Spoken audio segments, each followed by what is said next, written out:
Alors nous voilà, on continue maintenant, nous sommes rendus à la prophétie, le numéro 22, nous en avons 52, alors il faut qu'on finisse pour 5h20, il est 5h15. Ouvrez grand vos oreilles. Je vais aller vite. Alors ici, Israël est appelé à contrôler à nouveau Ashkelon en 1951.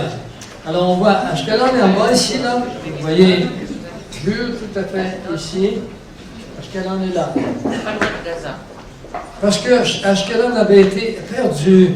Alors, je vais lire seulement ce qui est en jaune et donner le verset à des gens qui m'ont demandé de parler. Et je suis heureux de voir que vous voulez le noter. Il est important de savoir où sont les prophéties qui disent des choses pour l'époque que nous vivons maintenant. Alors, il est marqué en jaune car Gaza sera abandonné. Bon, on y reviendra, mais Gaza a été abandonné, vous le savez. Qui est-ce qui est l'auteur de l'abandon? Ariel Sharon. Ariel Sharon. Que lui est-il arrivé parce qu'il a désobéi à la demande de Dieu de ne pas abandonner. Il a été combien d'années dans le... Comment? Combien d'années? 6 ans. 7 ans. 2006. Vous étiez absente cette année-là. Non. Quand Gaza sera abandonné et Ashkelon sera en désolation, on chassera Ashdod en plein midi.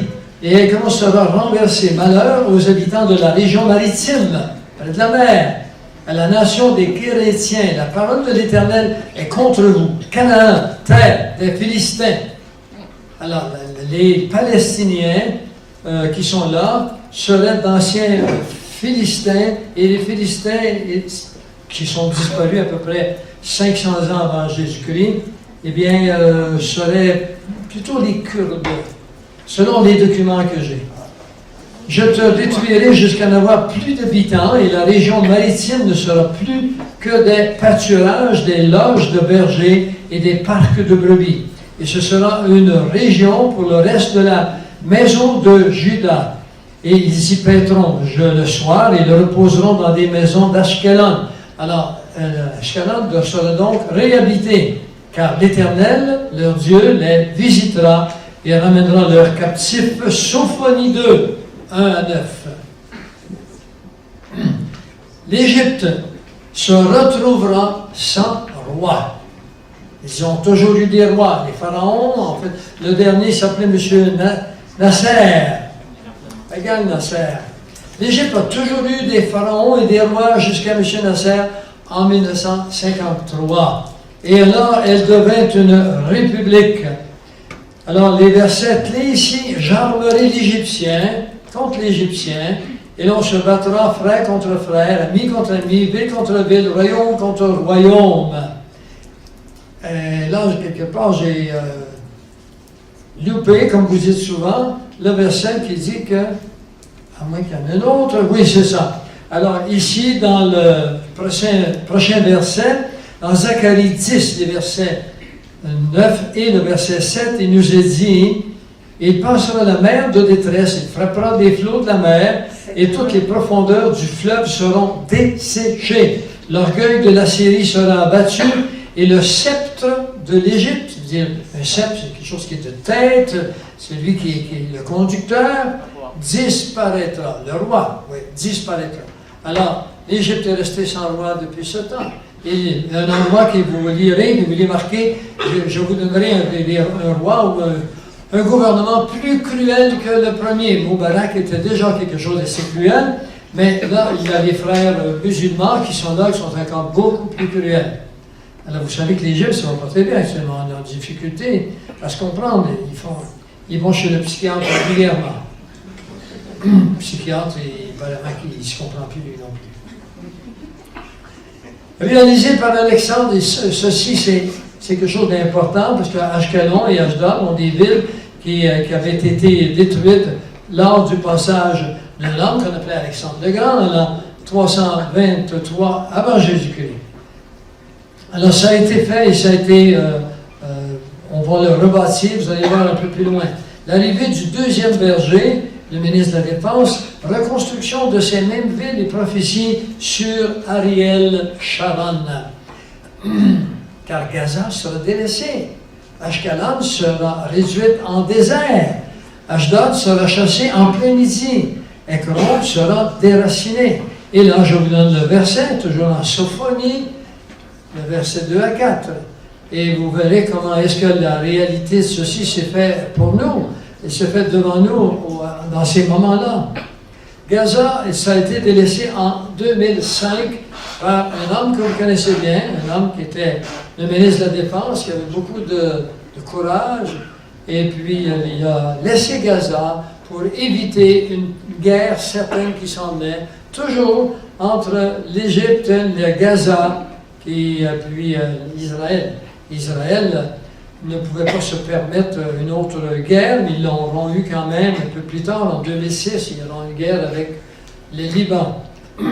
Ashkelon, en 1951, a été délaissé, pardon, pas délaissé, ce sont des villes qui ont été réduites. Ashdod, en 68, et Ekron, toujours en ruine. On verra comment la Bible nous dit d'avance qu'il y a des villes en Israël qui ne seront jamais reconstruites, qui resteront toujours en ruine, et c'est le cas. Moshe Dayan est alors ministre de la Défense, alors que lui est le ministre le premier ministre. Prise du temple au jour précis. On l'a vu cet après-midi, le temple, décret de Darius, le 25 août 518 avant Jésus-Christ, 907 200 jours jusqu'à la guerre des 6 jours.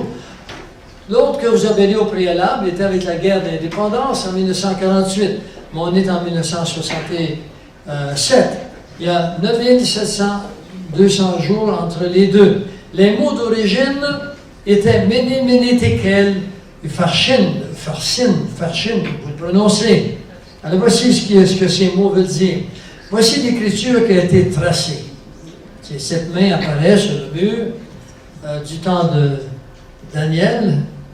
Et puis, ce sont la tête d'or, c'était Babylone. Et puis, les Babyloniens ont pris prisonnier le peuple. Et une main est apparue sur le mur qui disait « Comptez, Dieu a compté ton règne, il a mis fin, pesé. Tu as été pesé dans la balance et tu as été trouvé léger. Divisé, ton royaume sera divisé et donné aux Mèdes et aux Perses. » On voit ça dans Daniel 5, entre les versets 25 à 31. Mais c'est pas fini. Ceci est une prophétie d'inscription à double réalisation. L'interprétation est la suivante. Si on prend ces verbes, mener, mener, diviser, c'est des verbes, et on fait des noms pour devenir des unités de poids et d'argent. Alors, les unités deviendront des périodes de temps. Mener, compter, égale compter, veut dire 1000 garas. Mener, compter deviendront 1000. Alors, on a encore le 1000 garas. Tekel, qui veut dire peser, si on en fait un nom, c'est égal à 20 garas dans leur argent. Et Pérez, divisé, est égal à 500 garas, ce qui fait 2520 garas. Ces unités deviendront des périodes de temps. Cette même nuit, Belshazzar, roi des Chaldéens, fut tué. Ceci est une prophétie d'inscription à double réalisation, c'est la suite seulement. Voici le décompte. 2520 garas, année prophétique, 2520 multiplié par 360 jours, les années du calendrier lunaire juif, est égal à 905 220 jours. 905 220 jours en calendrier moderne, c'est-à-dire des années de 365,24 en calendrier moderne, est égal à 2483 années et 285 jours.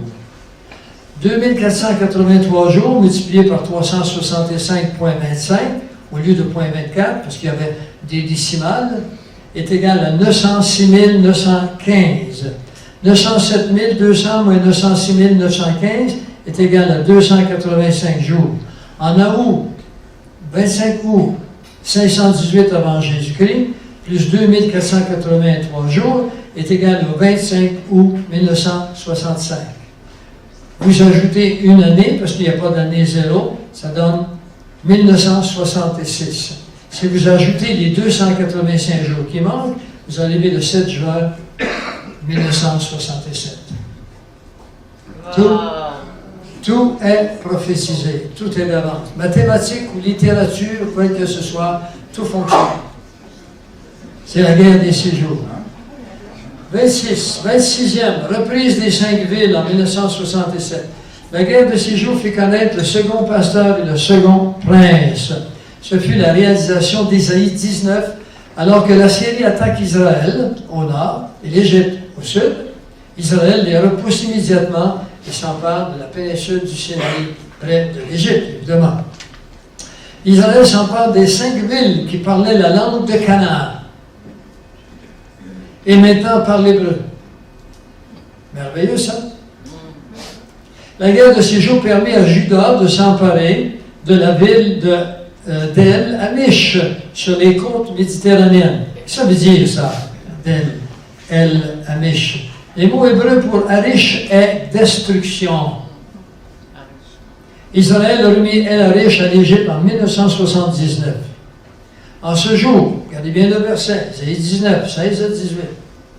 En ce temps-là, il y aura 5 villes au pays d'Égypte qui parleront la langue de Canaan. Wow! Pas extraordinaire, ça? Je vous l'ai dit au préalable, là. Des villes qui parlaient Canaan. Regardez, prophétisé dans Isaïe 19, 16 à 18.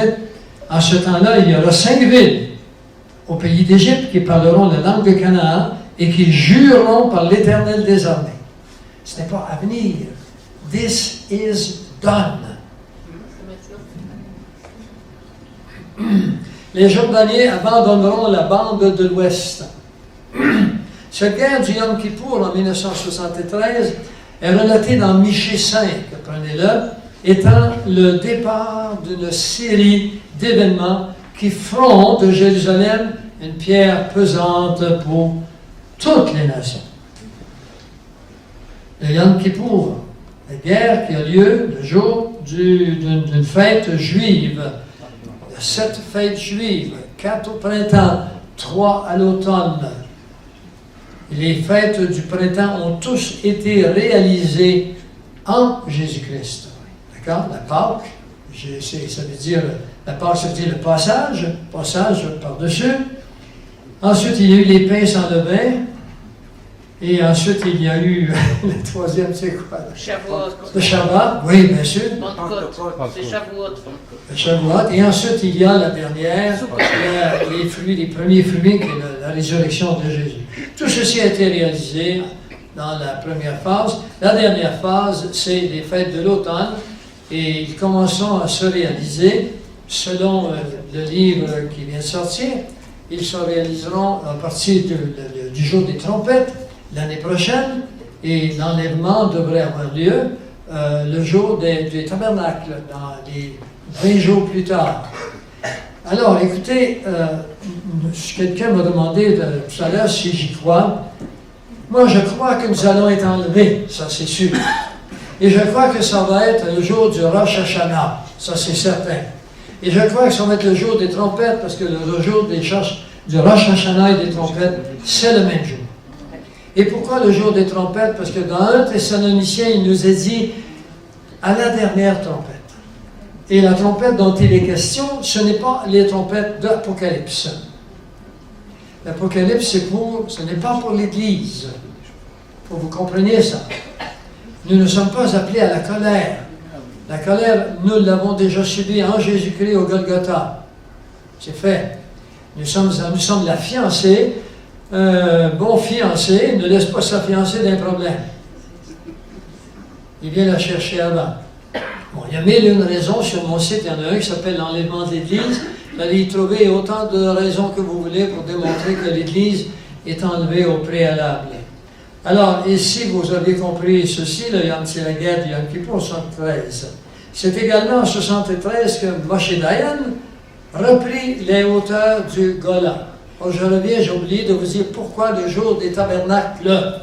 C'est très important que vous compreniez pourquoi le jour des tabernacles et non pas de l'idée. l'enlèvement est un événement sans signe, alors que le retour du Seigneur est plein de signes. C'est très, très différent. Le Seigneur vient chercher son Église, mais son Église, c'est celle qui ne sera pas sous la loi. Et quand l'enlèvement est enlevé, c'est le retour sur la loi, la 70e de semaine de Daniel, qui n'a pas encore été accomplie. Et à cause que c'est sous la grâce, eh bien, nous sommes enlevés, ça s'appelle le jour du Seigneur. Alors que dès que le jour du Seigneur est accompli, commence le jour de l'Éternel. Le jour de Christ, pardon. Le jour de Christ, le jour de l'Église dans l'enlèvement, c'est le jour de Christ. Et ensuite, c'est le jour de l'Éternel ou le jour du Seigneur.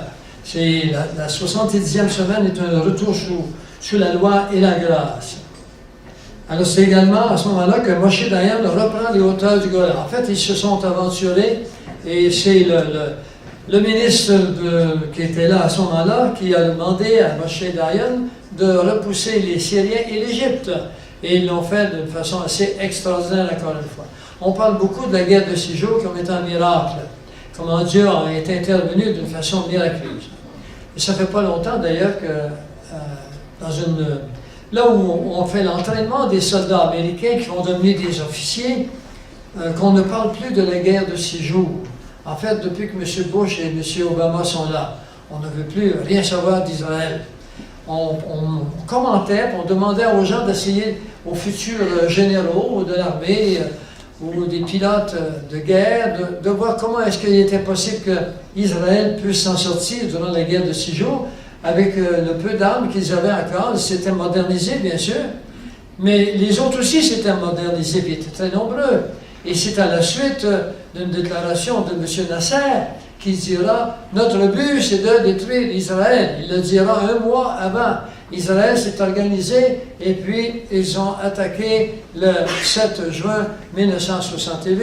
Et puis 6 jours après, ils avaient non seulement repris Jérusalem, ils avaient repris et le mont du Temple, ils avaient repris la Judée, la Samarie, qui s'appelle la Cisjordanie, et ils ont repris à la Syrie ce qui leur avait été enlevé. Ils ont repris les hauteurs du Golan, qu'on appelle le mont Hermon, qui est très, très, très important pour Israël. Parce que c'est une région tampon entre la Syrie et puis Israël. Et ainsi que le Sinaï est une région tampon entre l'Égypte et Israël. En ce jour-là, je ferai des chefs de Juda comme un foyer ardent parmi du bois, comme une torche enflammée. Vous voyez, comme une torche enflammée parmi des gerbes. Ils dévoreront à droite, à gauche, tous les peuples d'alentour. On a vu tantôt dans Zacharie 12 qu'il nous a dit que Jérusalem deviendrait une coupe d'étourdissement pour les nations d'alentour et une pierre pesante pour toutes les nations. Alors, il y a un moment qui arrive où les États-Unis qui protègent encore Israël, ainsi que la France, où les États-Unis ne protégeront plus du tout Israël, ni la France. On entre dans cette période, Israël se trouvera seul. Et malheureusement, avec les attaques imminentes des pays de l'entour et des pays qui sont au loin, avec la coalition des 5 nations qui vont se joindre à Gog, le pays de Magog, c'est-à-dire la Russie, bientôt, est prête pour la guerre contre Israël. Il y a beaucoup de raisons pour lesquelles ils veulent attaquer Israël. Entre autres, qu'Israël possède beaucoup de potasse dans la mer Morte, ils en ont besoin, ils ont des terrains qui ne produisent plus, et elle possède du pétrole, maintenant il y a du pétrole qui a été trouvé en Israël. Beaucoup de pétrole. Ouais, dans la mer. Et il ne faut pas que l'Israël l'exploite tout de suite, parce qu'ils vont se faire sauter dessus par les nations environnantes. Parce que toutes ces guerres sont des guerres d'argent et de pétrole. Si on utilisait les énergies libres qui ont été découvertes, ces villes n'auraient pas, ces guerres n'auraient pas lieu d'être, on n'aurait plus besoin du pétrole. Aujourd'hui, les énergies libres ont été découvertes. Les moteurs fonctionnent sans électricité et sans gasoline, avec les courants telluriques, les champs magnétiques de la planète. C'est fait, je les ai vus fonctionner. J'ai déjà assisté à des choses comme ça. Alors pourquoi qu'on ne le fait pas? Parce qu'il faut nous taxer. À chaque fois que votre automobile s'arrête, elle fait boum. Il faut aller à la pompe, et ça coûte cher. Et il y a des gens qui mettent de l'argent dans les poches. Quand je vous dis que nous sommes esclaves de l'ennemi qui règne sur notre planète, c'est partout, hein? Et c'est pour ça que le Seigneur vient chercher son Église. Si vous avez la vie trop facile dans ce monde, peut-être que vous n'avez pas envie de partir, je vous plains. Restez, vous êtes mieux d'avoir la vie moins facile et puis avoir envie de partir. Le Seigneur, c'est un mari pour nous. On est sa fiancée. Il n'y a rien qu'un autant un mari de satisfaire les besoins de sa fiancée. Les désirs de sa fiancée. Sa fiancée, elle veut partir ou rester? Le numéro 28, les Juifs de la bande de l'Ouest iront à Jérusalem. Alors, voyons, on le dit dans le cours de route, ils n'avaient pas accès à Jérusalem. En ce jour-là, bon, on l'a vu ce verset, il revient, mais c'est que la prophétie nous le dit ici qu'ils regagneront Jérusalem, et c'est fait. J'en passe, si vous voulez, parce que ce sont des choses qui doivent être commentées, puis on n'a pas le temps jusqu'à demain matin, vous ne voulez pas rester. Il y a des chambres ici pourtant, mais il y en a beaucoup qui ont pris des chambres. Parce qu'il va y avoir des conférences ici cette nuit. L'étranger habitera dans Ashdod et je retrancherai l'orgueil du Philistin, Zacharie 9, 6. La nouvelle ville d'Ashdod a été fondée en 1955. Le nom de la ville est mentionné plusieurs fois dans la Bible. Et c'est fait. C'est une ville qui a été rebâtie et puis elle a été retranchée des Philistins, quoi. En fait, pardon? Des Philistins, des Arabes. Les Arabes, oui, mais Palestiniens qui étaient là, d'accord? Le mot la Palestine, autrefois, ça incluait Israël et puis les Palestiniens qui étaient là. C'était un nom qui n'avait pas de distinction. C'est depuis M. Arafat qu'on a fait une distinction. Ils ne sont pas plus palestiniens que les Juifs, et en fait, ils le sont moins, puisqu'ils n'étaient pas palestiniens du tout. C'est la guerre du Yom Kippour, c'est lui qui ramènera la paix lorsque l'Assyrien, c'est un mot pour l'Antéchrist aussi, viendra dans notre pays et qu'il pénétrera dans nos palais. Nous ferons lever contre lui 7 pasteurs et 8 princes. Alors, la guerre du Yom Kippour, c'est une guerre qui a été réalisée par ce verset. Alors, on le voit ici, le Yom Kippour, en 1973, ils sont s'attaquer alors qu'ils sont dans leur assemblée. C'est le jour le plus saint des fêtes israéliennes. Et puis, ils attaquent à partir de la Syrie et de l'Égypte surtout. Mais ils auront également de l'aide à partir du Liban. Ils auront de l'aide à partir de l'Irak et à partir de la Syrie, je l'ai mentionné, et à partir également, tombez pas sur le dos, de la Corée du Nord, qui entrera dans la danse avec eux à ce moment-là. Les présidents de la Corée du Nord ont des sérieux problèmes. Je ne sais pas comment ils peuvent penser, mais ils pensent mal. Alors, voilà, le numéro 31, Jérusalem sera une pierre pesante pour les nations. On voit ici la ville de Jérusalem, oracle, parole de l'Éternel. Jérusalem, une coupe d'étourdissement pour les peuples d'alentour. Tous les peuples d'alentour sont en problème à cause de Jérusalem. Le shekel redevient la monnaie de l'État en 1980. NSS, ça veut dire de nous, Israélien, shekel. Shekel a raison.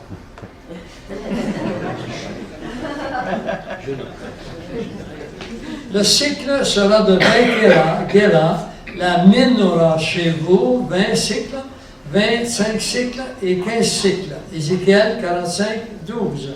C'est l'argent qu'on retrouve en Israël maintenant. Merveilleux ça, hein? Le troisième pasteur arrive en 1981, ce bonhomme s'appelle Ariel Sharon.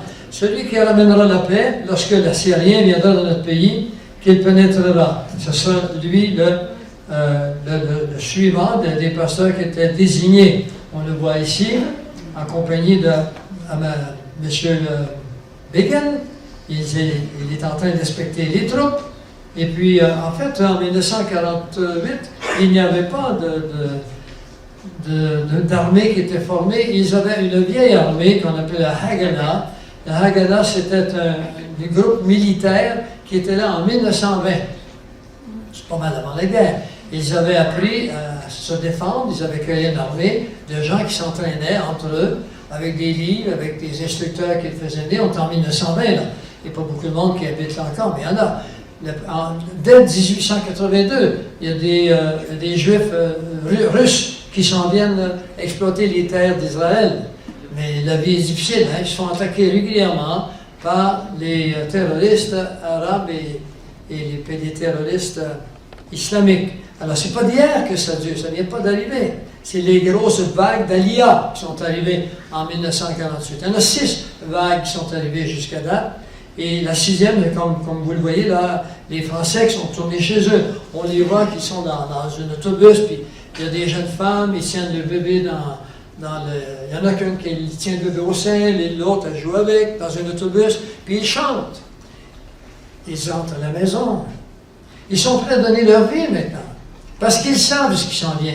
Ils le savent pourquoi qu'ils doivent retourner. L'antisémitisme est repris maintenant, puis ça n'arrêtera pas. Et c'est pour ça que Theodor Herzl avait créé le sionisme. Pourquoi? Parce que lorsqu'il a suivi le fameux... voyons, donc on appelle ça, là. Quand je viens fatiguer, ma mémoire fait défaut. Le procès d'un homme qui s'appelait Alfred Dreyfus. L'affaire Dreyfus. L'affaire Dreyfus. Dreyfus en anglais, c'est vrai. That's French. I'm both French and English. L'affaire Dreyfus, eh bien, il a pris conscience en suivant ce procès que dans la foule, on disait « à mort les Juifs ». Et là, il a pris conscience qu'il y a un danger qui s'en est. Alors là, il a écrit aux chefs juifs qu'il connaissait à travers le monde, les plus connus, les plus importants. Et Abbassad a eu le premier en 1898, que la première réunion a eu lieu et le sionisme s'est créé là. Et le sionisme a contribué beaucoup à l'idée de retourner en Israël.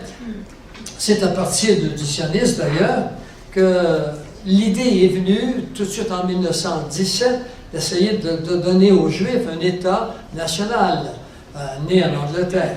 Alors tout se rejoint, mais tout est prophétisé, c'est ce qui est merveilleux.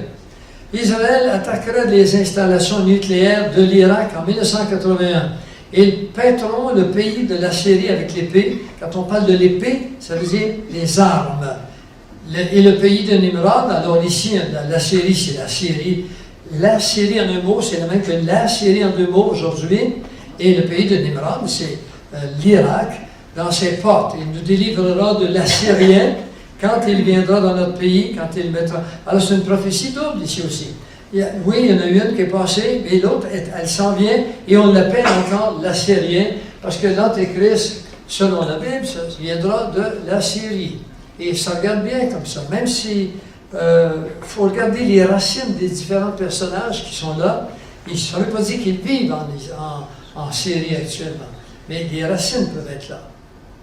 M. Barack Obama ne vient pas des États-Unis. Il n'a même pas encore donné son certificat comme quoi qu'il était né sur le territoire. Puis il est encore là, on ne sait pas comment il se fait qu'il est encore là. Il a fait gaffe par-dessus gaffe, ce bonhomme-là. En fait, on pourrait l'appeler Obama la gaffe. Et il est encore là, puis c'est vrai, c'est un vrai mystère. Il y a une collusion, il y a pas une contagion, mais il y a une conspiration dans les hauts lieux. Hier, à la télévision, on écoutait, vous vous souvenez, Arthur et Daniel, dans lequel un journaliste parlait de qui dirige, on parlait de la Suisse ou d'autres États, et on disait finalement, on n'est pas capable de savoir qui est en haut de toute cette échelle hiérarchique. Et c'est pour ça qu'à plein feu, nous avons créé ce qu'on appelle des études sur les sociétés secrètes. Vous les avez sur plein feu, ils sont gratuits, vous n'avez qu'à aller dans vidéo, là, vous les avez tous. Finalement, au bout de la ligne, ce sont des sociétés secrètes qui mènent sur la planète, qu'on appelle les Illuminati, qu'on appelle la franc-maçonnerie, les Bilderberg, qu'on appelle le Club de Rome. Enfin, il y en a 8 grandes sociétés. Et puis, elles sont sous la surveillance d'une seule qu'on appelle les éliminés de Bavière, les Illuminati. Et tous les grands de ce monde font partie. Ils ne peuvent pas être en haut sans faire partie de ces sociétés-là. Et on leur donne une philosophie, ils sont des dieux. Et qu'étant des dieux, ben, ils ont pour mission d'être ceux qui voient aux destinées de, premièrement, leur Dieu, c'est le Dieu Gaïa, le Dieu de la terre, notre mère, la terre. Nous, c'est notre Père au ciel, nous, c'est notre mère, la terre. Et oui, ça vient des Illuminati, c'est eux qui mènent le monde entier. Il y a 13 grandes familles, et c'est eux qui font toutes les guerres ont été faites par eux, par l'intermédiaire du système économique qu'on appelle le système bancaire. Le système bancaire n'appartient pas au peuple, il appartient à l'entreprise privée, et ceci est défendu dans toutes les constitutions que je connaisse. Je suis allé en cours, moi, plusieurs fois pour ça, puis je me suis défendu avec des lois canadiennes, et le juge a rejeté toutes ces choses. J'en dis pas davantage, parce que ça va être écouté au Québec aussi. Comme s'il n'existait pas, alors que moi, je leur ai montré les lois. Alors, Israël attaquerait les installations nucléaires de l'Irak en 81. Ils pèteront le pays d'Assyrie avec les pieds, on le voit ici. C'est des armées de l'Irak. Tout à fait en bas, la pièce maîtresse du programme nucléaire irakien était prête à démarrer en septembre 1981. Mais les chasseurs bombardiers non identifiés la détruisirent le 7 juin 1981. Au cours d'une opération qui fut baptisée Babylone, les Israéliens revendiquèrent aussitôt cette attaque. Et ça est arrivé 2 fois avant 1990 qu'on s'apprêtait à attaquer Israël, et ce sont l'armée israélienne qui les a découverts. La première fois, ils se sont emparés de leurs armes en pleine nuit. C'était dans des tranchées, il y avait des armes, Israël manquait d'armes. Les Russes qui étaient là, et ils ont oublié, ils ont laissé les armes sur place. Ils ont trouvé du café frais. Il n'était pas chaud là, il était encore dans des sacs pour prendre leur position face à Israël. Et en pleine nuit, les marcheurs sont arrivés sur les tranchées et ils ont découvert ces armes, ont fait un rapport et ils ont envoyé évidemment des camions, puis ils ont ramassé des armes par-dessus la tête. Ils étaient armés avec les armes russes. Vous n'avez jamais entendu parler de celui-là? C'est pas le même jour que moi. Bonne affaire, sans ça, si vous seriez tous, je ne serais pas là. Israël redonne la péninsule du Sinaï. Israël redonne du Sinaï et envahit le Liban afin de stopper, en 1982, la faction terroriste du Hezbollah. Israël se montre encore une fois forte puissance militaire et une pierre pesante pour les nations d'alentour. Alors, c'est le même verset de Zacharie, seulement celui-là, c'est le verset 3. Israël détruira, écoutez bien, Israël détruira 80 MiG et 19 batteries de missiles dans la vallée de Baca, sans aucune perte. La Syrie cessant d'occuper le Liban en 2005. La chute du mur de Berlin, celle-là, elle est subtile, mais je dois vous l'expliquer. Je vais lire le verset avant. Je vais lire ceci. J'entraînerai, je mettrai une boucle à ta mâchoire, ensuite un peu plus bas, et avec eux, ceux de Perse, d'Éthiopie, de Put, je ne sais pas vraiment comment vous le prononcez, tous portant le bouclier et le casque, Gomer et toutes ses troupes, la maison de Togarma. Le mot Gomer, c'est l'Allemagne. En hébreu, c'est le mot Ashkenaz. Et quand on parle des Juifs Ashkenaz, ce sont des Juifs qui viennent de l'Allemagne. D'accord? Il y en a une autre catégorie, si on verra plus loin, les Juifs séfaradiques, qui viennent de l'Espagne. Alors, ici, il fallait que l'Allemagne soit coupée en deux pour que les Juifs Ashkenaz arrivent à Jérusalem, s'en viennent dans le pays, parce que la majorité de la ville de Berlin était du côté de Russe, du côté de la Russie. Et quand le mur a tombé, ils ont traversé. Extraordinaire, hein? Les Ashkenaz. Ashkenaz est le fils de Japhet, le petit-fils de Noé. C'est pour ça que je te disais que les Sémites viennent de Sem, les gens de Japheth s'en vont vers l'Europe du nord-ouest et les enfants de Cam s'en iront vers l'est. Les Juifs éthiopiens reviennent en Israël en 1990. Alors, on les voit ici qui embarquent dans des avions. Dans le verset, c'est dans Jérémie 31, le verset 8. « Voici, je ramène du pays du Nord et je rassemble des extrémités de la terre. Parmi eux sont l'aveugle, le boiteux, la femme enceinte et celle qui enfante. Et ils reviennent ici dans une grande assemblée. » Alors, c'est en 1990. En l'an 2000, des villes restaurées et de l'aide des non-juifs. Ils rebâtiront sur d'anciennes ruines. Ils relèveront d'antiques décombres. Ils renouvelleront des villes ravagées et dévastées depuis longtemps. Des étrangers seront là et feront paître vos troupeaux. Des fils de l'étranger seront vos laboureurs et vos vignerons. Vous pensez que tous ces grands jardins qu'il y a en Israël actuellement, ce sont que des Israéliens qui travaillent là? Ce sont des gens de tous les pays qui vont s'engager pour travailler pour Israël. Marquez là. Gloire à Dieu? Non? Gloire à Dieu? Il nous a dit d'avance ces choses. C'est rassurant, n'est-ce pas? On a un Dieu qui nous dit d'avance. On peut savoir qu'il connaît nos vies, qu'il connaît tout le reste. Voici maintenant Israël avant. Ça vaut la peine que vous scrutiez. Israël au préalable. C'était dénué. Et Israël aujourd'hui. Regardez les forêts que vous allez en voir des mieux tantôt, là, dans un instant. Israël aujourd'hui. Tu pourrais en parler, toi, tu es allé plusieurs fois. Jérusalem grandira au-delà de ses murs. En l'an 2000 et plus. Et il dit, cours, parle à ce jeune homme, il dit, Jérusalem sera une ville ouverte à cause de la multitude d'hommes et de bêtes qui seront au milieu d'elle. Je serai pour elle, dit l'Éternel, une muraille de feu tout autour. Je serai sa gloire au milieu d'elle. Bien sûr qu'on parle de Jérusalem après le retour physique de Jésus. Mais déjà, c'est une ville ouverte.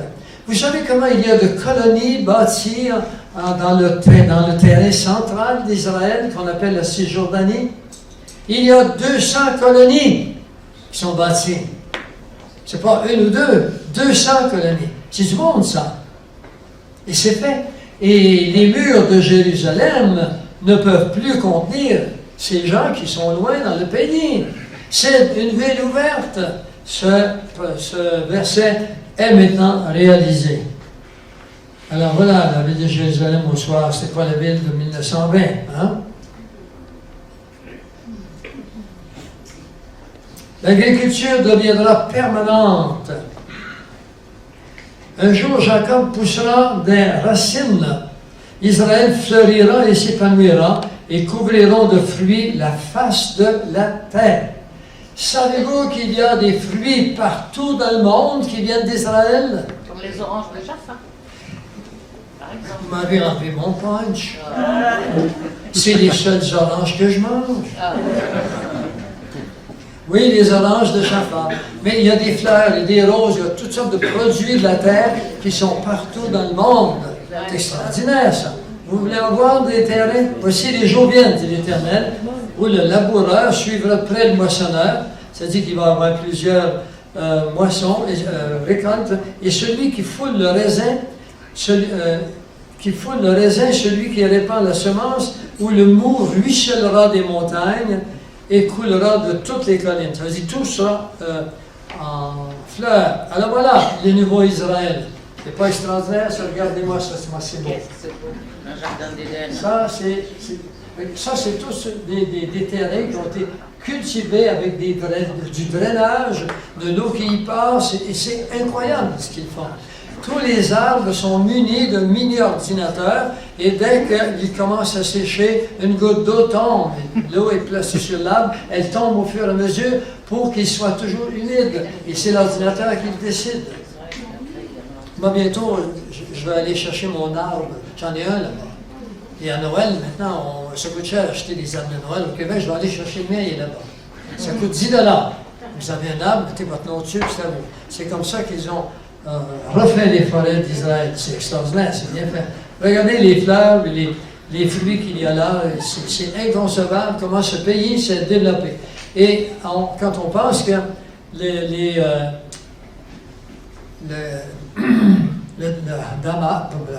Hamas, eh bien, ils envoient des fusées, ils envoient des missiles destructifs ils essaient de détruire Israël. Il faut se souvenir que lorsqu'Israël est entré, il n'y avait pas d'arbres, il n'y avait plus rien là. Les forêts d'Israël réapparaîtront. Alors, je vais vous passer, là, on l'a vu tantôt, je mettrai dans le désert le cèdre, l'acacia, le myrte et l'olivier. C'est tout fait, ça. Alors, vous avez Israël avant, ici, et Israël maintenant. Ça vaut la peine que vous l'aviez beau si vous ne le voyez pas. C'est pas tout de beau, tu vois. La terre et les villes restaurées. Alors ici, ces villes désolées, désertes et ruinées seront fortifiées et habitées. Alors on va donner le nom des villes. 5 villes appelées à demeurer en ruine. Vous les trouverez dans Matthieu 11, les versets 20 à 24. 3 villes qui s'appellent Chorazin, Bethsaïda et Capernaum. Ils sont demeurés en ruine. Tu les avais, tu le sais. 3 villes. Sophonie 2, 4, une ville aussi, parce qu'il y en a 5. Écron. Et finalement, Ézéchiel 26, 4, qui s'appelle Tyr. 44, aucune possibilité de réconciliation avec l'islam. C'est prophétisé, là. Si vous pensez qu'il va y avoir paix, vous, croyants qui avez la Bible en main, vous devriez défendre ce point de vue. Non, il n'y aura pas de paix. Ils n'en veulent pas de paix. Comment se fait-il que nos chefs politiques ne savent pas ces choses? Qu'est-ce que John Kerry fait là-bas? Il va assister à des gros banquets? Ils n'en veulent pas de paix. Ce qu'ils veulent, c'est détruire Israël complètement. Ils sont obsédés, c'est rentrer là, il n'y a plus de place pour d'autres choses. C'est un programme.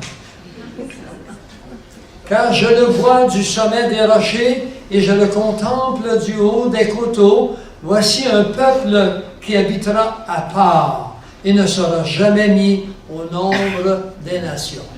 Israël. C'est une prophétie. Il est en nombre. On est à peu près à 1800, oui, 1800 ans avant Jésus-Christ. C'est en nombre.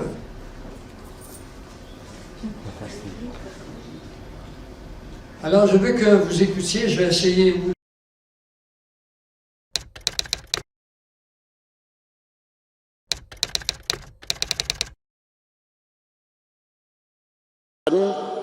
كالاعتراف بها كدولة يهودية وهو أمر نرفض مجرد مناقشته.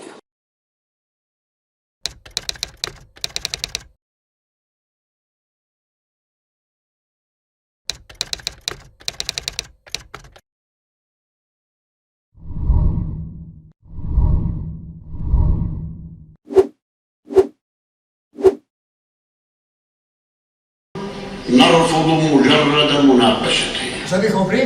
Oui. Il a dit, je ne reconnaîtrai jamais un État juif. Oui, il était marqué. لا نعترف بدولة يهودية. C'est ce qu'il a dit en arabe. Je parle arabe, donc je suis arabe, alors je sais.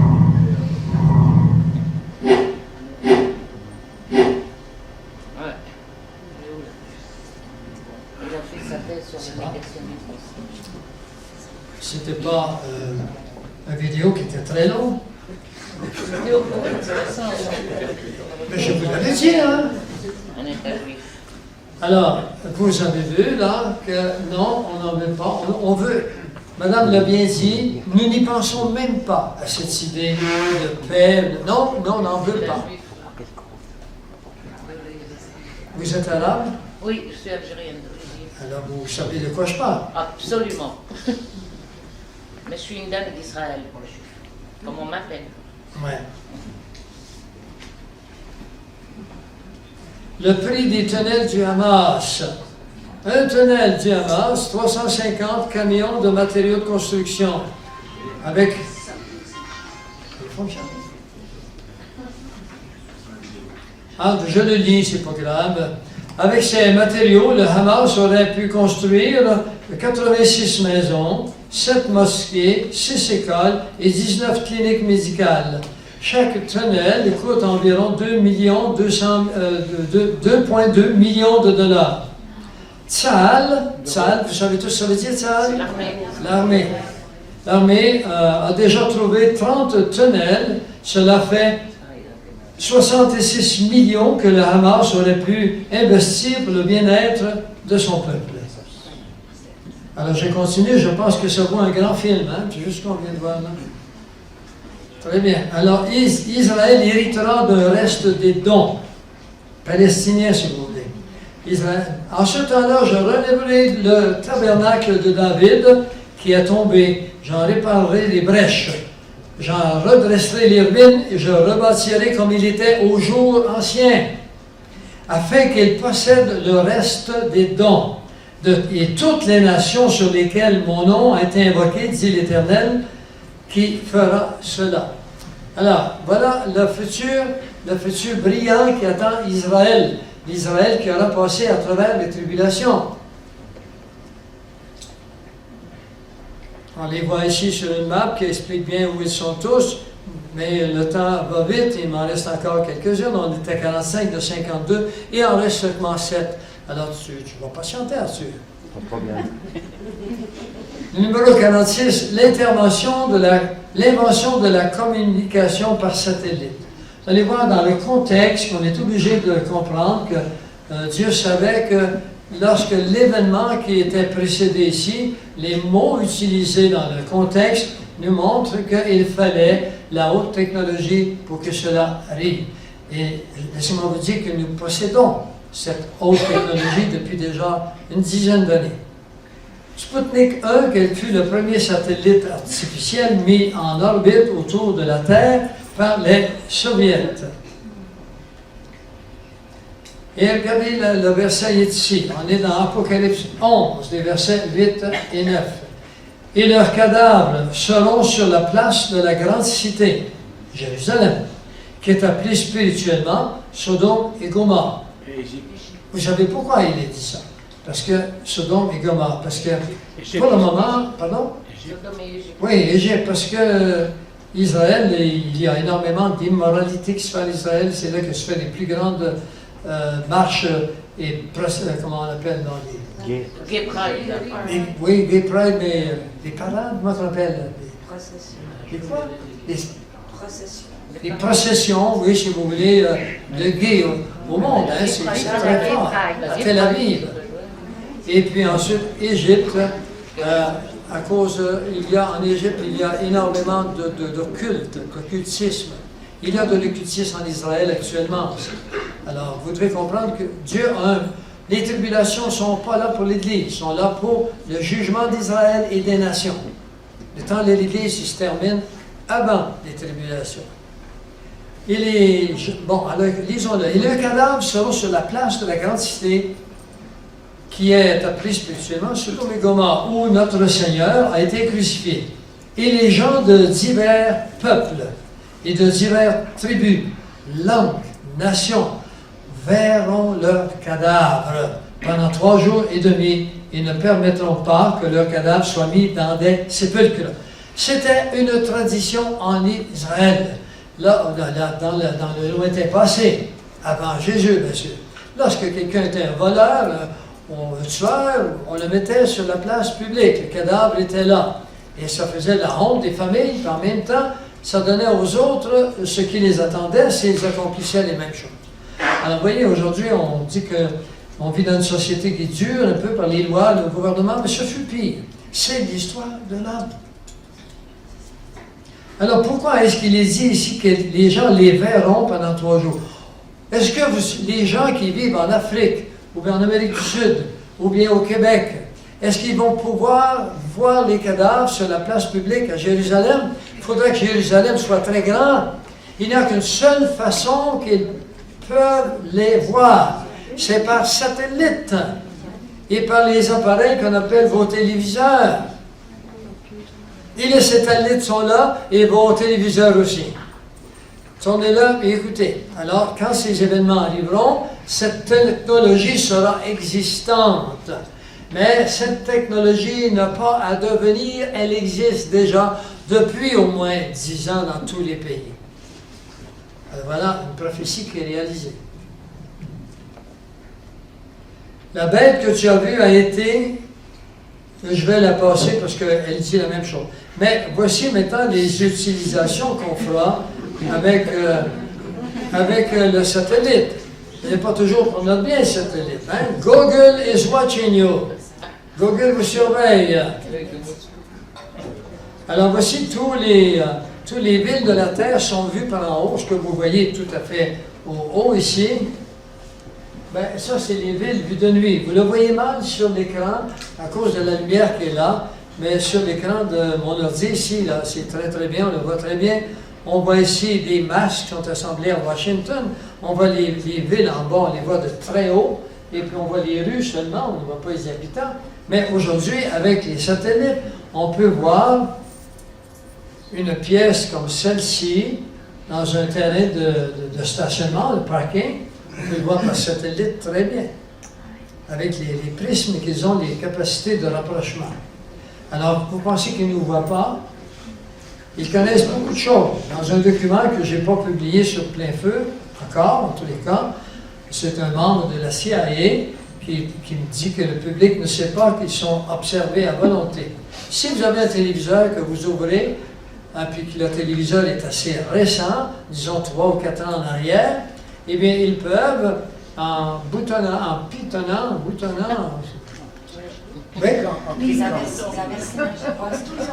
en quoi? En cliquant. En cliquant sur le téléphone, le numéro de téléphone, avec un numéro spécial, ils peuvent vous voir dans votre cuisine en train de manger. Hey, c'est fait depuis 1995. Ils n'ont pas eu le droit de le placer. C'est incroyable, hein? On est là, que voulez-vous que je vous dise? Les satellites, ça c'est on appelle satellite GRACE, fait par la NASA, ça ne veut pas dire grâce, ça veut dire expérience climatique et recouvrement de gravité. La gravité. On voit des pièces en pierre de brume. Pardon? On arrive à voir des pièces sur chair et on perd du brume. Bien sûr. Alors c'est la technologie maintenant qui est au service de ceux qui ont planifié, tombez pas sur le dos là, tenez-vous là sur vos chaises. Il y en a qui savent, je l'ai déjà dit, je sors un petit peu de ma prophétie, mais la prophétie nous annonce des choses, et pour que ces choses arrivent, il faut de la technologie, d'accord? Qu'est-ce que j'allais dire? Je l'ai perdu, là. Il va me revenir, n'ayez crainte. Il est en file indienne, et il va revenir. Oui, le rétablissement du Sanhédrin. Le Sanhédrin est rétabli en 2004, ayant à sa tête les rabbins qui sont là. Vous les voyez, le Sanhédrin est une sorte de gouvernement juif religieux et civil qui est formé par 71 rabbins. Après l'an 70, le Sanhédrin fut transporté à Tibéria pour être démantelé à l'an 450 de notre ère. Israël fut donc 1500 ans sans le Sanhédrin. C'est pourquoi, lorsque vous verrez l'abomination, il a dit là, priez pour votre fuite, n'arrive pas en hiver. Alors, ici, il nie un jour de sabbat. Le fait qu'il ait dit un jour de sabbat veut dire que le Sanhédrin existe. Pourquoi? Parce que c'est le Sanhédrin qui fait respecter le sabbat en Israël. À 6 heures du soir, le vendredi, Arthur, tu allais souvent, tu te souviens qu'on entend, la sirène? Bon.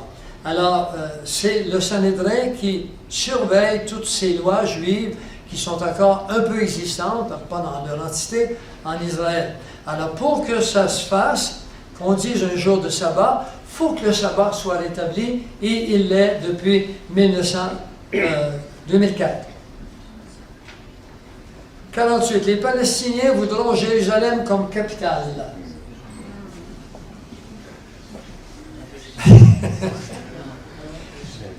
Est-ce qu'ils vont l'avoir? Non.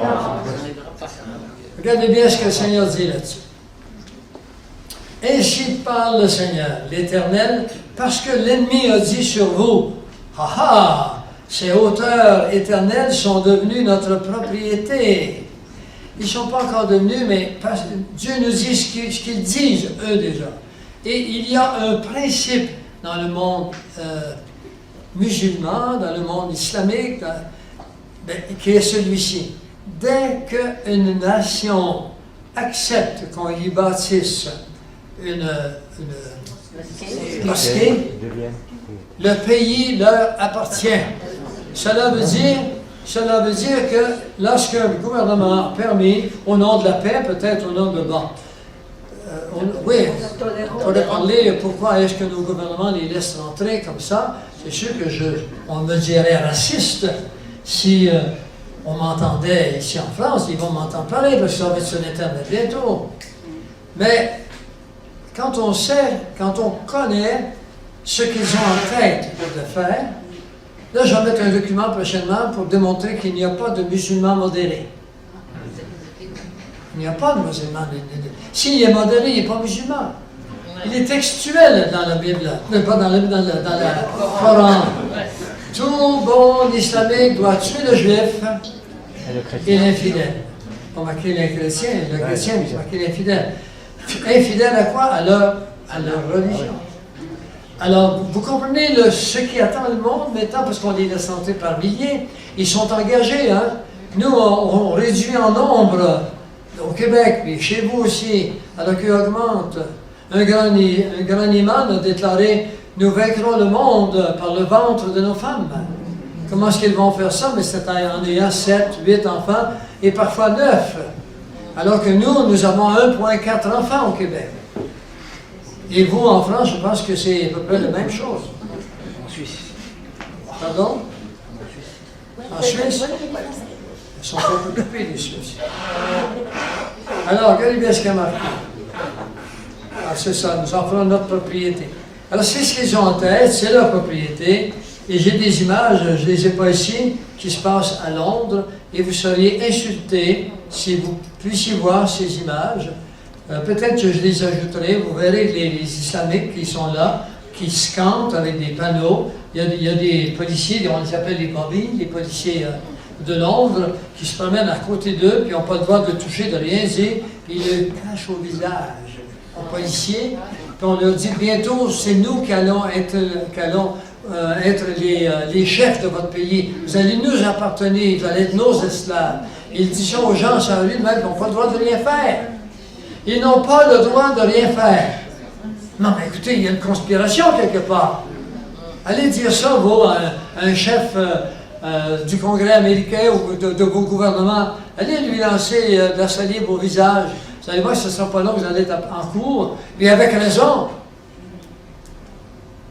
Ben, eux, on ne les touche pas. M. Obama a déclaré la semaine dernière, j'ai un document complet là-dessus, je pense qu'il... Je ne sais pas si je vais le mettre sur Internet, celui-là. Il est dangereux pour moi. Mais dans lequel on voit M. Obama qui dit, je vais dire en anglais d'abord, d'accord? How many of you do speak English? How many of you? Hey, quite a few. Here's what he said. He said, the United States of America are no longer a Christian country. We are a Muslim country.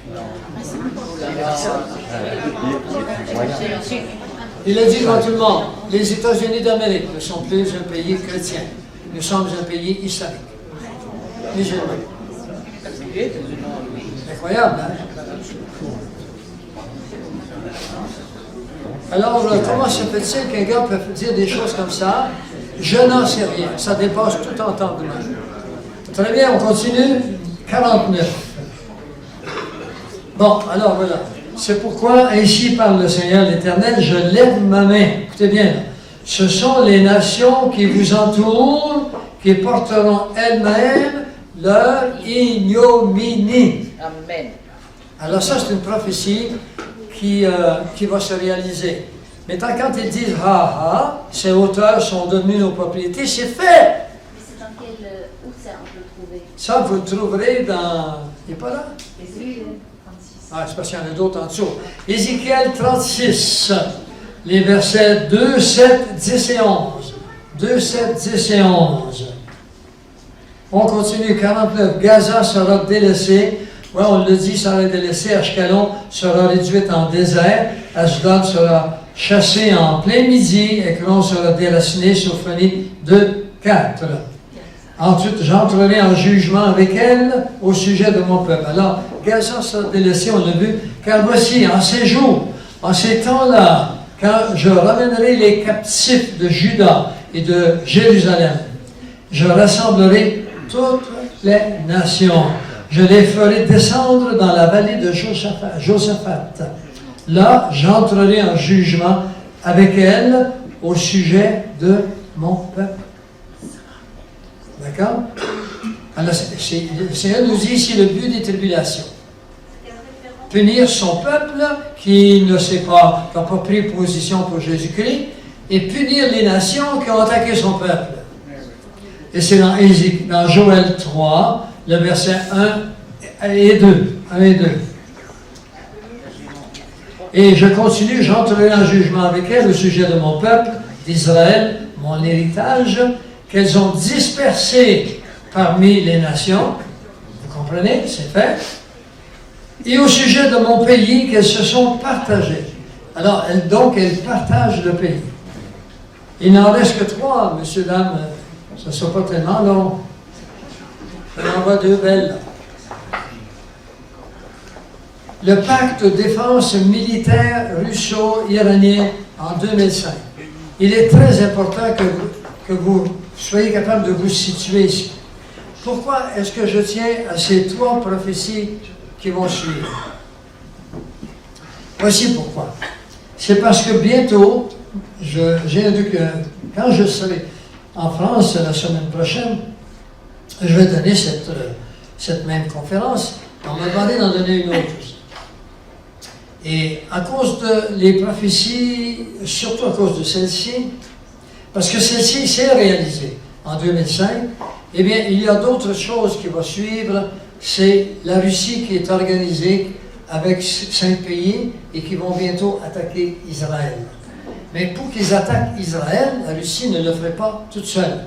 Même si la Russie est le pays, après les États-Unis, le plus puissant militairement, ils savent très bien qu'Israël possède 225 bombes atomiques minimum.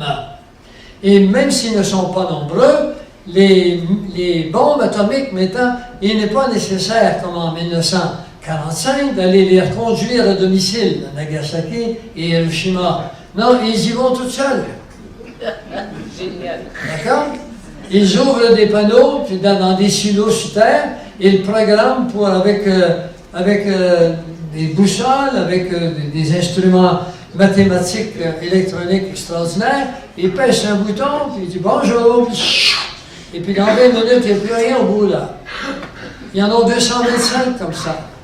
Même s'ils sont plus forts militairement à cause du nombre d'hommes, d'autres types d'armes qu'ils possèdent. Et autre chose, Israël possède une arme nouvelle que le grand public ne connaît pas. C'est l'énergie scalaire. L'énergie scalaire, ce sont des champs magnétiques très très puissants qui font comme une espèce de dôme au-dessus d'une ville. Et vous ne pouvez pas y pénétrer. Ils sont capables à distance d'envoyer des champs magnétiques que vous ne voyez pas. Et quand ils arrivent sur la matière organique, ils la détruisent. La Bible en parle. À la fin de l'Armageddon, les bombes à neutrons pourront détruire tout ce qui est organique. L'énergie scalaire se fait également à partir du projet HARP. Si vous connaissez HARP, c'est un atout qu'ils ont fait. Alors vous les voyez ici, Sirach et Perse, parce que la Perse fait partie des 5. Perse est représenté par M. Ahmadinejad, et puis le gars qui mange beaucoup de poutine, il est juste à côté de lui. Ici, vous irez lire Ézéchiel 38, 3 à 8, et vous trouverez tous les pays qui sont là, et vous y trouverez, bien sûr, ne tombez pas sur le dos, vous y trouverez notre ami Gomer. Gomer, parce que c'est l'Allemagne, Ashkenaz. Et effectivement, l'Allemagne a persécuté les Juifs en 1939-45, bien sûr. Mais le nazisme n'est pas terminé.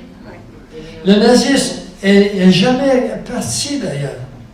Il est resté comme une idéologie pour les grands de ce monde. C'est le 4e Reich qui s'en vient. C'est la présence d'un homme qui s'appelle l'Antéchrist. Il faudrait que je vous conte ce qui est arrivé en 1946 avec un projet qu'on appelle Paperclip. Comment Israël, pas Israël, mais comment les États-Unis et la Russie ont dépêché sur place des hommes de l'armée ou autres pour fouiller l'Allemagne, pour aller trouver les projets qui n'étaient pas terminés, les projets de guerre et d'armement. Et la Russie a fait pareil, mais ils n'ont fait plus. Ils ont pris les scientifiques de guerre qui étaient là, entre autres que vous connaissez, qui s'appelle Werner von Braun, qui a fait les fusées qui ont été sur la Lune. Il y avait ici M. Edmund Holmert, qui travaillait sur les fusées avec Werner von Braun. Et tous les deux ont admis qu'ils ont réussi à faire ça avec l'aide, ils ont réussi à faire ces fusées et d'autres choses avec l'aide d'un peuple qui vient d'un autre monde. Tous les deux l'ont admis. Et je n'ai pas le temps de vous en discuter, mais c'est pour ça que j'en parle avec les sociétés secrètes.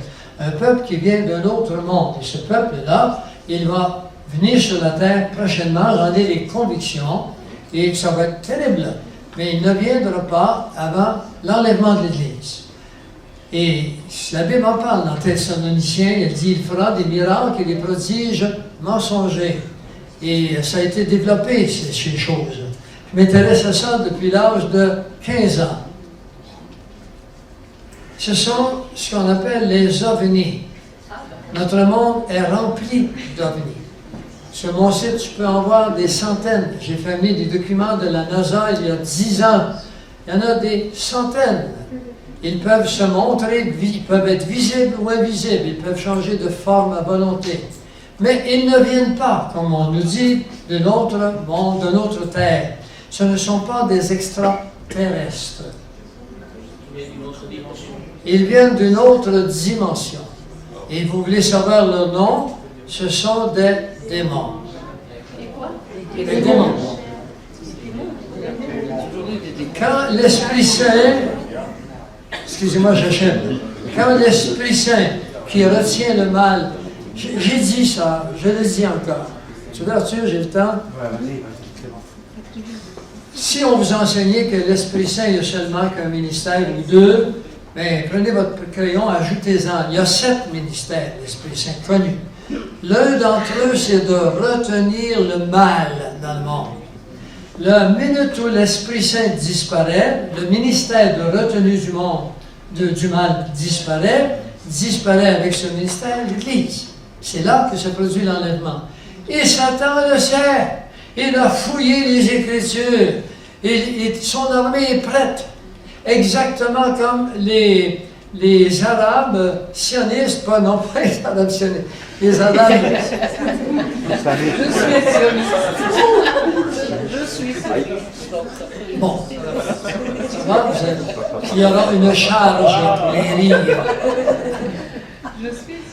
Comme les Arabes musulmans étaient sur les frontières d'Israël quand le peuple anglais a quitté le 14 mai à midi.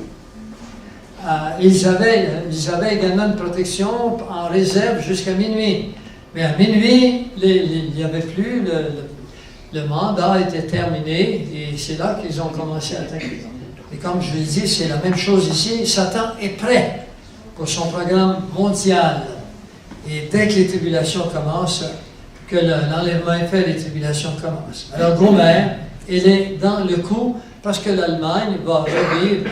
Vous savez qu'en Allemagne, il y a énormément d'Arabes musulmans. Et des Turcs. Pardon? Et des Turcs aussi. Et des Turcs aussi. Il est là, la Turquie. Ben oui, Torgama. Torgama. Alors, voilà ce qu'il en est, que vous devez savoir ces choses. Allez sur mon site, allez voir sur les ovnis, vous allez peut-être être surpris, mais Première des choses, je dois vous dire, j'espère que vous l'acceptez, je suis votre frère, je n'ai pas envie de compter des blagues. Moi, j'ai vu des ovnis 3 fois dans ma vie. Et c'est ce qui m'a amené à faire autant de recherches.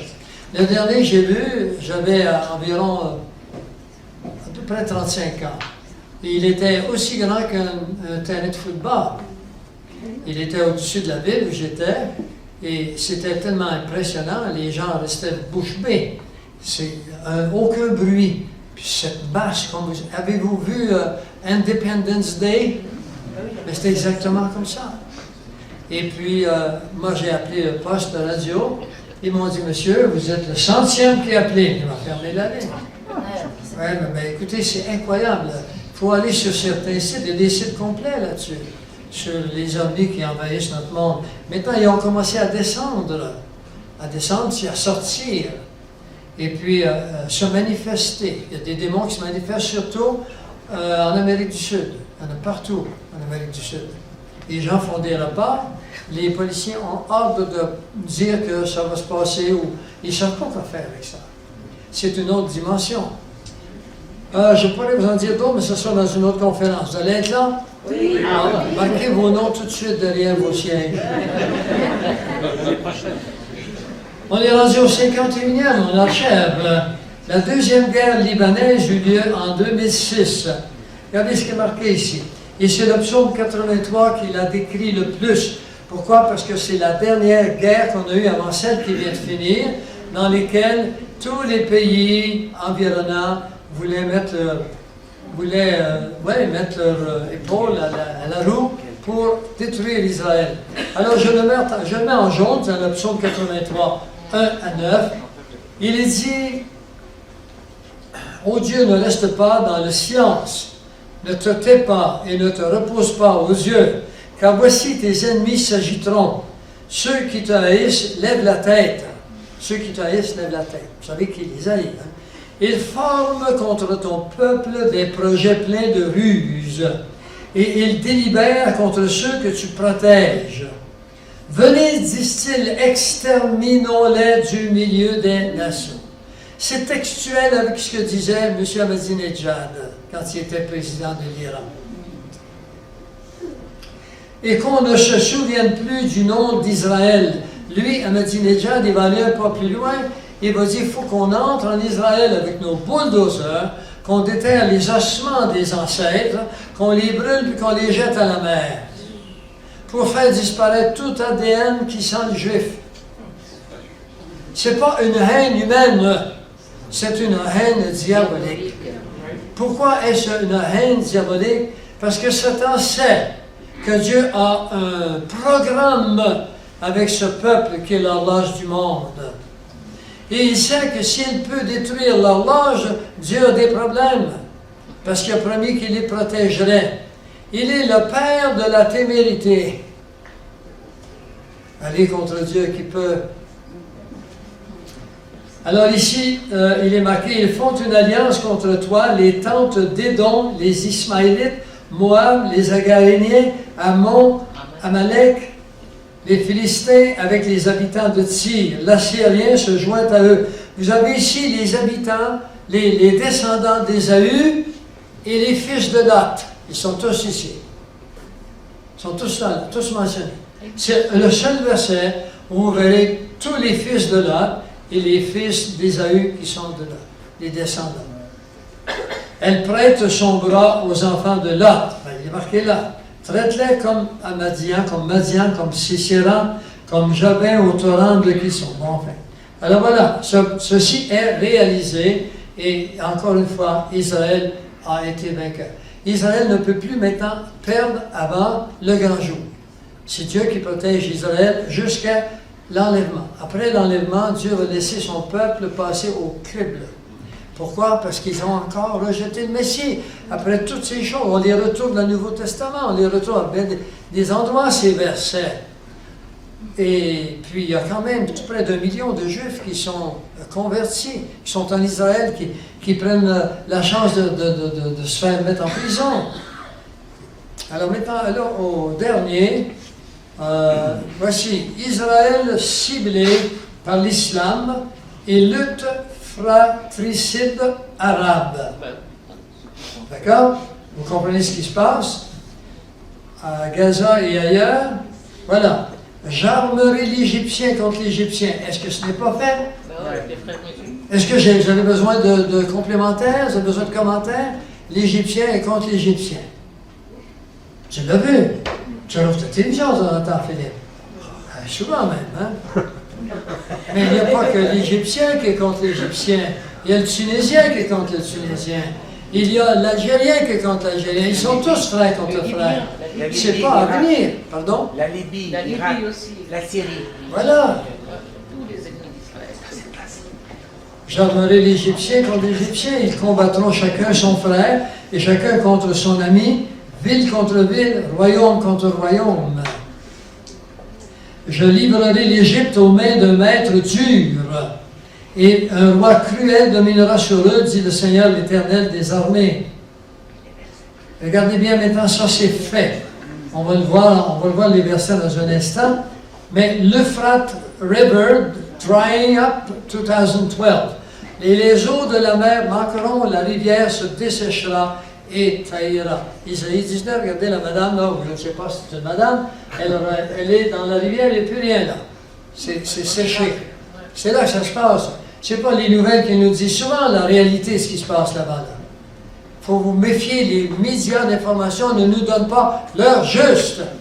Les médias d'information appartiennent aux grands de ce monde. Ils laissent savoir ce qu'ils veulent laisser savoir dans le but d'atteindre leur objectif. Israël ciblé, oui, vous avez vu ça? Ah oui, c'est pas fini, c'est suite. Je veux que vous écoutiez maintenant les déclarations de deux hommes qui sont là depuis pas très longtemps, un qui est là encore et l'autre était là, il vient à peine de quitter. Celui-ci, c'est M. Mahmoud Ahmadinejad, le président iranien, annonce la disparition d'Israël. C'est clair dans sa tête, lui. Israël doit disparaître. Il qualifie Israël de tumeur cancéreuse. Et comme la médecine traditionnelle ne s'est pas encore intéressée aux vraies causes du cancer, alors que d'autres l'ont découvert et puis qu'on peut guérir le cancer aujourd'hui, parce que c'est trop payant. Vous le dites, donc on a la solution au cancer.